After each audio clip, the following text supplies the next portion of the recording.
Hi, my name is Demonstrators, and I'm a student at City College, just finished my 5th semester. My name is Otto Pippinger. I'm a 2nd semester student at the City College of San Francisco. We're currently under attack right now from the accreditation committee. Which forms its basis, the basis on which it awards degrees and also secures a lot of its funding. If we were denied accreditation, 80,000 students would be without a place to get an education, and the all-around feeling at City College is one of great distress, because we're obviously at risk of losing a lot of things that are very valuable to us. On March 13th, a bunch of students and faculty together, we marched around the campus.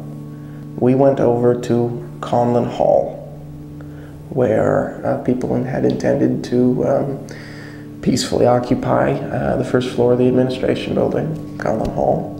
Although in this case, the doors had been locked from the inside. There were police officers standing behind the doors. All the doors were locked, and so it was a very confusing situation, and we weren't quite sure what was happening. The police didn't have a liaison to come out and speak to us or let us know why we were being locked out from a public administration building. However, somebody opened the doors from the inside. And someone held it open, and people started rushing through the building out of the idea that we deserve to be able to be in a public building that was made for us, the students. And then that's when the police started getting really brutal, and they slammed people down. They were choking girls and like pushing faculty. It was just very pathetic on their part. They were very disorganized. They didn't really have any sort of plan as to how to deal with the protest. They were just resorting to brute violence and savagery. This went on for a while, maybe 5-10 minutes. People got in, people got out. And then when SFPD came, they were just really quick to just getting violent, and they were just taking the brutality to the next level. And they actually seemed to be influencing the campus police to use more force. One of them, Officer Lynn, I think, like judo tossed Otto, which was way over the line and a complete overkill. He threw me over his leg and shoulder, whereupon I was dogpiled by a variety of cops. It was pretty unpleasant. I couldn't breathe, and I had somebody's limbs, I guess, knee in my back, and the last thing I really remember clearly is them sort of forming a human wall between me and the crowd, and then being punched in the back of the head.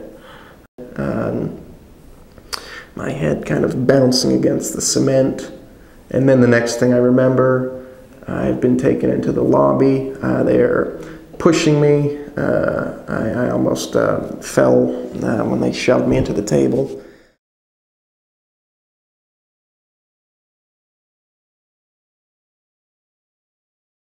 After everything dies down, about half of the crowd is inside the building and the other half's outside of the building.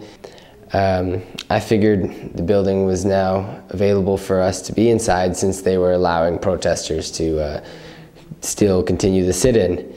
And I went around to the back where there was a door open, and I walked down into the door, which was on the lower level going into the basement. And from there I walked up the stairwell.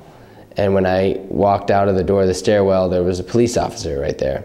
He stopped me and said, "Hey, what are you doing here? We're on lockdown right now."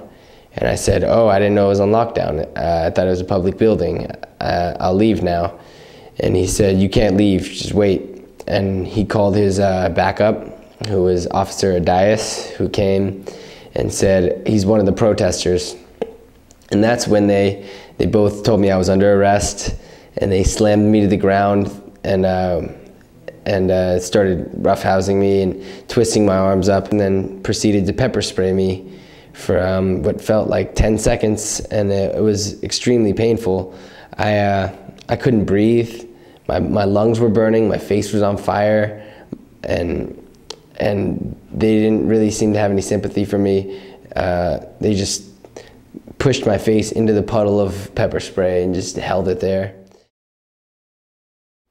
It'd be nice to get a public apology from the SFPD and the campus PD for being so brutal and violent.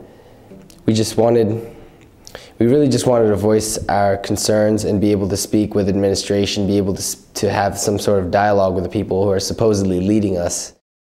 That day, unfortunately, we weren't able to speak to our administration like we wanted to, like we planned to do, and like we've done before in the past.